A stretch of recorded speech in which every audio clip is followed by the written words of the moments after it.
முண்டாட்டியும் சண்டை போட்டா போக வேண்டிய கோவில். இன்னைக்கு எடுத்துக்கிட்டீங்கன்னா ஒரு மிகச்சிறந்த ஒரு ஆலயமாக கருதப்படுகிறது. எங்க அப்படின்னீங்கன்னா பாரி வள்ளல் ஆண்ட இடம். அதற்கு ஆதி காலத்திலே என்ன பேர் அப்படின்னா பரம்பு மலை அப்படின்னு சொல்லி பேர். இப்போ அதை பிரான்மலை அப்படின்னு சொல்லிட்டு இருக்காங்க. இந்த பிரான்மலையில் பார்த்தீங்கன்னா பூலோகம், பாதாளம், கைலை, மேலோகம்னு 3 விதமாக ஆலயங்கள் உண்டு. 3 அடுக்கில் கோவில்கள் உண்டு. இது ஒரு சிறப்பு. அந்த ஆலயத்தில் இன்னொரு சிறப்பு என்ன அப்படின்னு கேட்டிங்கன்னா, அதாவது ஒரு புளிய மரம் இருக்கா, அந்த புளிய மரத்தில் பூக்குமா, காய்க்கும், ஆனால் பழுக்காது. என்னாகுமா, காய்ச்சதோட அந்த காய் அப்படியே காஞ்சு போய் கீழே விழுந்துடும். அதிசயமாக இன்றைக்கும் நடக்குது. எப்படி பூக்கும், காய்க்கும், பழுக்காது, காஞ்சு போய் கீழே விழுகக்கூடிய மரம் எங்கே இருக்கிறது, புளிய மரம் அப்படின்னா அது அங்கே ஒரு அதிசயம். அதே மாதிரி பேரே இல்லாமல் ஒரு மரம் இருக்கும், அது அங்கே ஒரு அதிசயமாக சொல்லப்படுது. அதே மாதிரி எடுத்துக்கிட்டீங்க அப்படின்னா ஞான சம்பந்தராகப்பட்டவர் மதுரையை நோக்கி வரும்போது, இப்போ சொன்னீங்கள கதை, அந்த மாதிரி அப்படி மதுரையை நோக்கி வந்தார். அப்படி மதுரையை நோக்கி வரும்போது சிவபெருமானை வேண்டுறாரு, வழிபடுறாரு, நினைக்கிறாரு. அப்படி நினைக்கும் போது இந்த மலை தெரியலையா, அந்த மலையிலே சிவன் தெரிந்தாராம். அப்போ சிவனை பார்க்கும்போது அப்போ தான் ஞான சம்பந்தர் சொன்னாரா, எம்பிரான் கண்ட மலை அப்படின்னார்.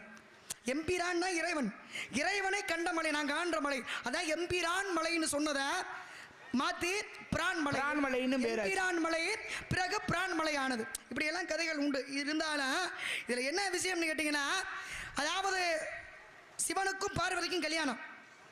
எல்லா தேவர்களும் முனிவர்களும் வடதிசை நோக்கி போயிட்டாங்க, கையில் இமயமலைக்கு. அப்போ என்ன ஆகுது, தென் திசை உயருது.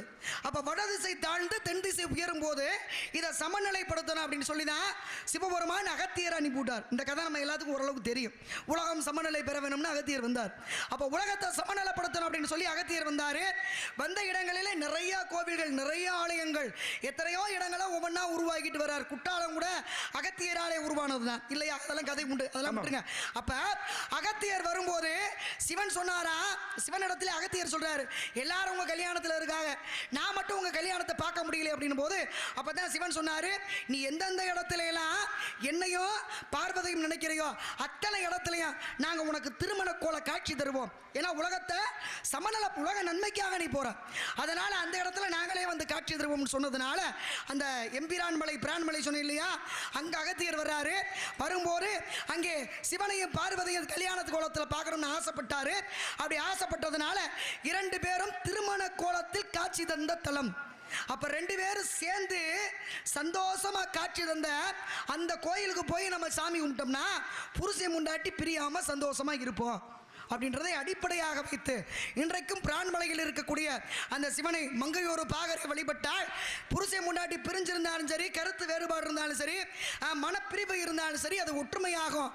எப்படி அவங்க 2 பேரும் திருமண கோலத்தில் சேர்ந்து இணைந்திருந்தாங்களோ அது மாதிரி நம்முடைய வாழ்க்கையும் இணைந்திருக்கும் அப்படி நம்பிக்கை. இன்னொரு விஷயம் அதில் என்னன்னா, அங்கே சிவனும் பார்வதி இருக்கும்போது நந்தி இருக்க மாட்டார். ஏன் நந்தி இருக்க மாட்டார், அவர் கல்யாணத்தில் அங்கே இருந்ததுனால இங்கே நந்தி கிடையாது. அது இன்னும் அந்த கோவிலுக்கு ஒரு சிறப்பு. இதுதான் பிரான்மலையில் இருக்கக்கூடிய சிவனுடைய ஆலயம். அங்கே போனால் புருஷனை முண்டாட்டி பிரிய மாட்டாங்க.